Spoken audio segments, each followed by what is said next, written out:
He stood at the racetrack window. Again. Not as a visitor. Not as a curious fan. As an addict who no longer knew the difference between a bet and a breath.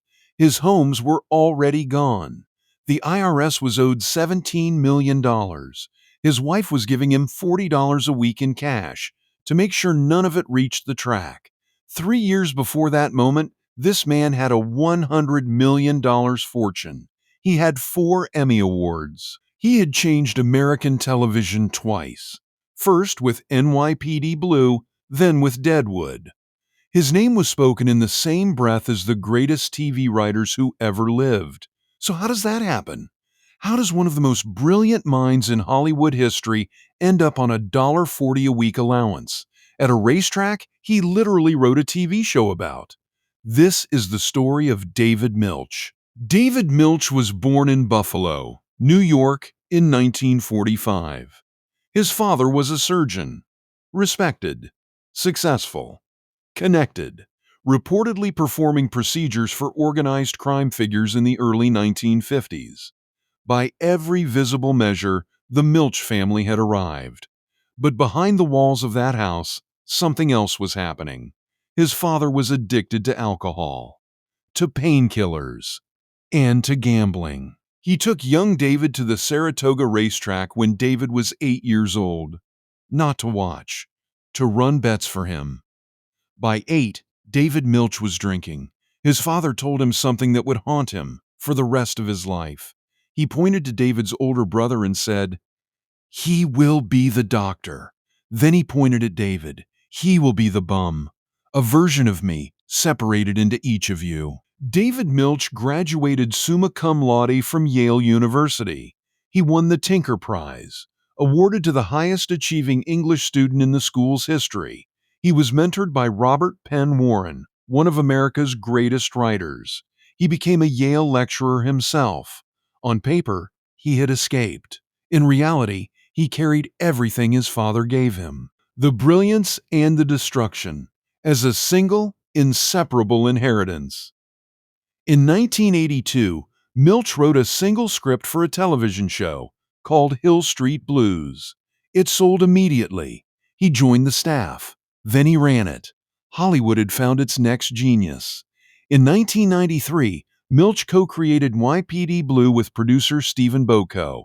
The show ran for 12 years. It won 20 Emmy Awards. Milch personally won 4, but his true masterpiece came in 2004. A Western, set in a lawless frontier mining town in South Dakota. Deadwood. Critics called it one of the greatest television series ever made. The language was Shakespearean. The violence was raw. The characters were men and women trapped by their own nature, unable to escape who they were. David Milch knew those characters intimately. By the mid-2000s, his estimated net worth had reached $100 million. He had homes in Los Angeles. He had racehorses. He had a deal at HBO. He had a wife, Rita, and 3 children. He was at the absolute summit of his profession. He also had a secret.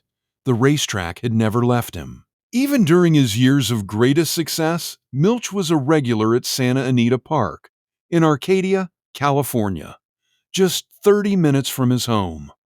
Those who knew him called him one of the most devoted gamblers they had ever seen.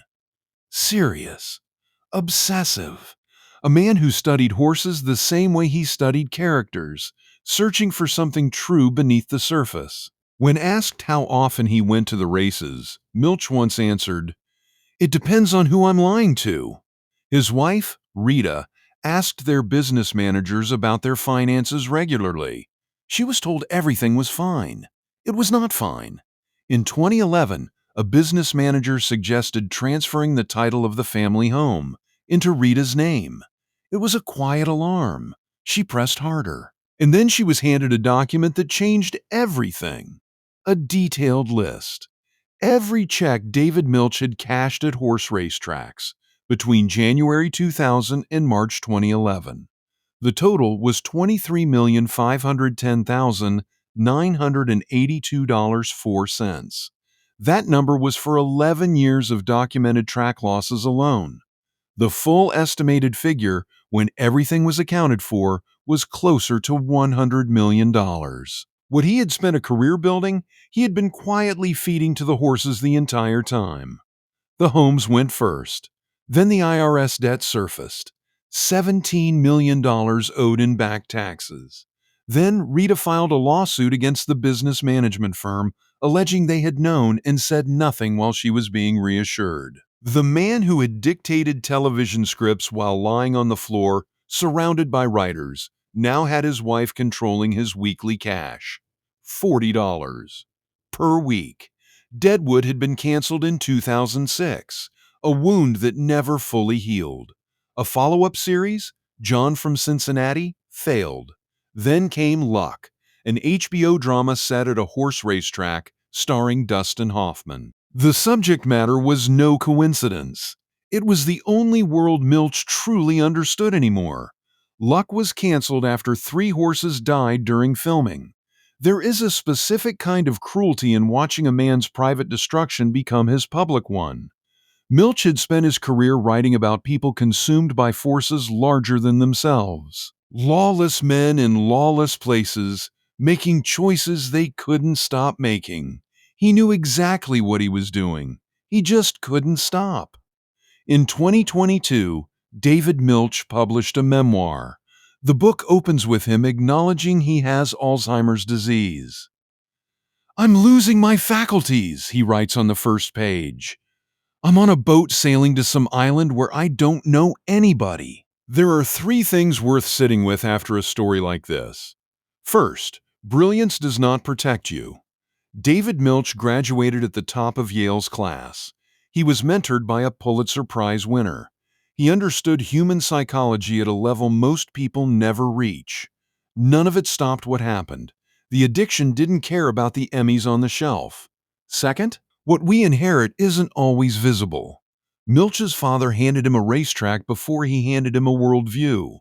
The pattern was set at age 8, when a boy ran bets because his father told him to. The child became the man. Most people never trace the line between where they came from and where they end up. Third, the warning signs were inside the work. Milch spent his career writing about men trapped by their nature, characters who knew what they were doing and kept doing it. He wasn't just writing about them. He was describing himself. Pay attention to what someone creates. Sometimes it is a confession. David Milch changed American television. That part is permanent. He also lost everything he earned doing it. That part is permanent too. He is still alive, still married to Rita, still, by all accounts, surrounded by people who love him. The $100 million is gone. The horses are gone.